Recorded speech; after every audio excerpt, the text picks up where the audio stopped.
Just for each of you guys in turn, take me through what you think has been accomplished over these last couple of days in terms of messaging around the CBA and just being able to talk about this at a time that the lights are the brightest on this league, just for each of you. I would say just that the players obviously are taking this really seriously.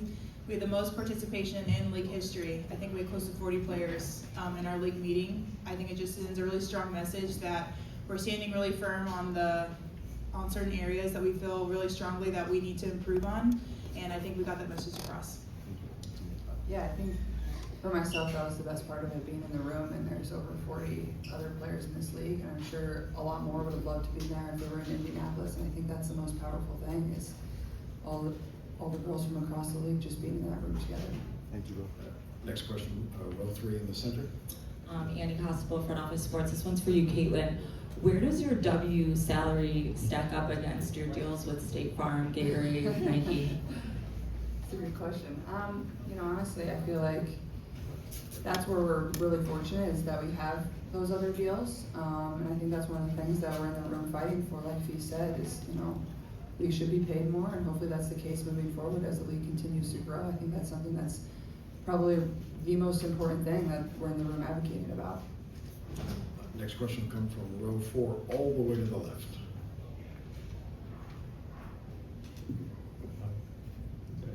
Caitlin, I'm just curious, how have you seen Aaliyah's playmaking develop this season?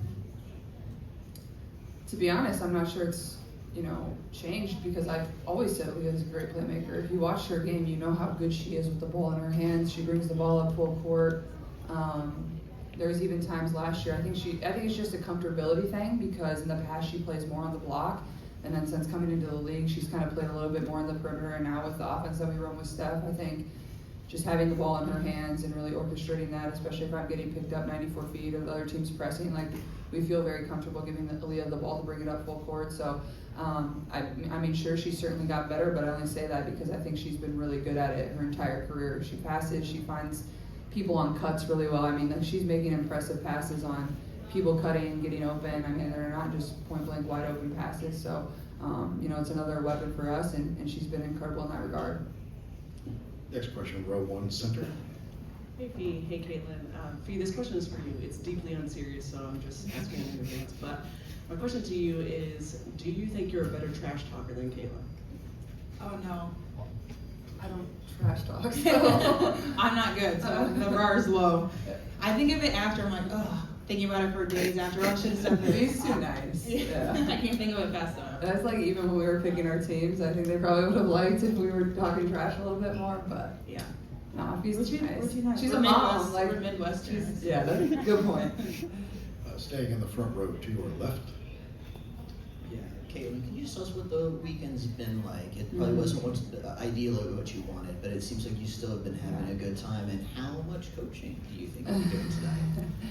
I think the weekend has been absolutely incredible, and I hope every player in this league, whether you're participating in the game tonight, or we're in the 3-point competition skills competition, or we're just here to enjoy All-Star Weekend, I hope they felt the same and felt the love from the city. And Pacer Sport and Entertainment poured in so much time and money and effort to really make this the best WNBA All-Star there's been in this league, and I'm pretty positive it's been that. Obviously, this is my second, so obviously I can't speak to the prior ones, but just really fortunate. And for myself, it's still been a lot of fun. Obviously, I'm disappointed that I wasn't able to participate last night and won't be able to participate tonight, but still getting to be around and be a part of everything is really important for myself and for the fans.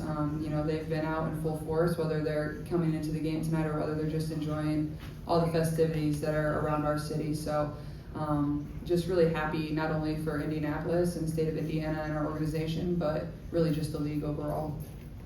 Next question, row 3 in the center.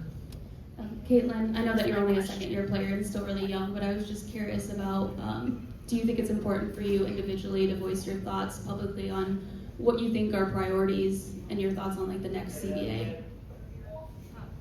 I think absolutely, and I think if he would tell you, a lot of the people in that room, probably half of them were, maybe not half, but a good amount of them were either my age or, we even had rookies in the room too. So I think we all have a good understanding of this is very important for our future, the future of the league, for the futures of our careers. But you know, obviously there's a good amount of older players too that have been in this league a really long time and are excited about the future of where it's going to continue to go. And, you know, they've been fighting for change at the same time. So I think in the room there was a great balance of these young stars, but also these vets that have been advocating for the certain things that we're advocating for quite some time. So I think that was one of the most powerful parts of it, honestly. Next question, row 1, all the way to your left. You kind of describe your range of emotions you've experienced in the last week after having yet another setback, and maybe how nice was it to have these other All-Stars, your Iowa friends, back here to kind of cope and get through some of this? Yeah, I think when the injury happened, like, it was pretty frustrating considering, like, I knew what the coming days were going to hold for myself.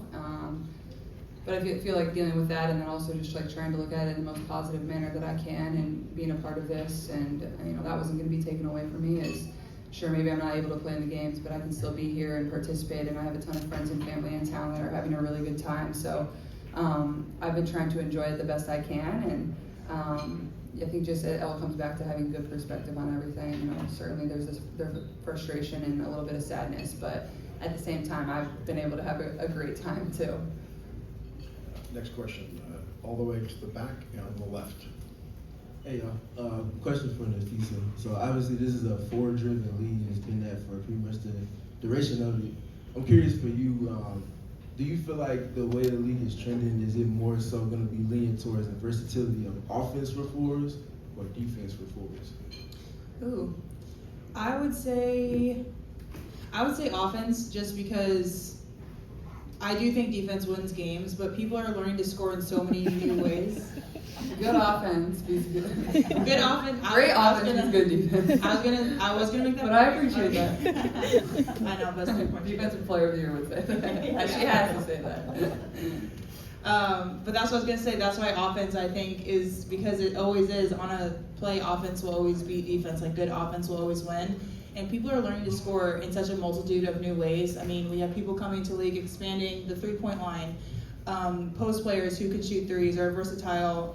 So I think the individual players just growing so much. So I would say offense, but I still think defense wins games. Next question, toward the back of the room on the left, if you would raise your hand. Hi, Randall Williams, Bloomberg News. Annie mentioned the sponsorship side. I wonder, from the league messaging standpoint, as you all have been here, I mean, all of us have been to so many different events from sponsors, and I wonder how you all have seen the league grow.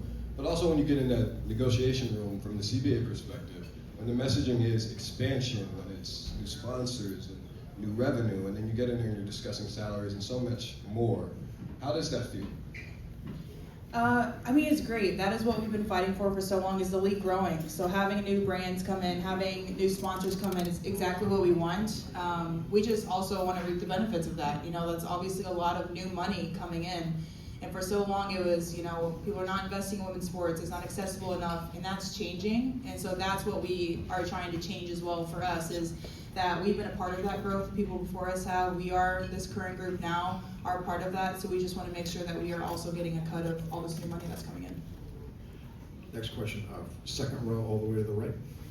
Caitlin, right here. We talked about, you know, just how excited you were to play in this game, but then I was talking to all your All-Stars yesterday about how it's important to get healthy too. Mm-hmm. So how are you feeling physically, and how can you maximize this weekend now that you're not playing to get healthy faster? Yeah, I mean, certainly unfortunate, and I feel like there's been quite a few injuries over the course of the beginning of the season for quite a few people. So a lot of people in the same boat as myself, and even my team has dealt with some injuries tonight. So some people will be on just a couple minutes here and there, and you know, we'll make do with what we have, hopefully to beat Fee. But you know, I mean, I'm not going to say I've just been getting around the clock treatment. I've been still trying to enjoy this weekend and having a balance of that at the same time, and soaking all of this in. And you know, once tomorrow comes around, we'll completely shift my focus to getting as healthy as possible. And you know, licking her wounds from the lose. Yeah, whatever.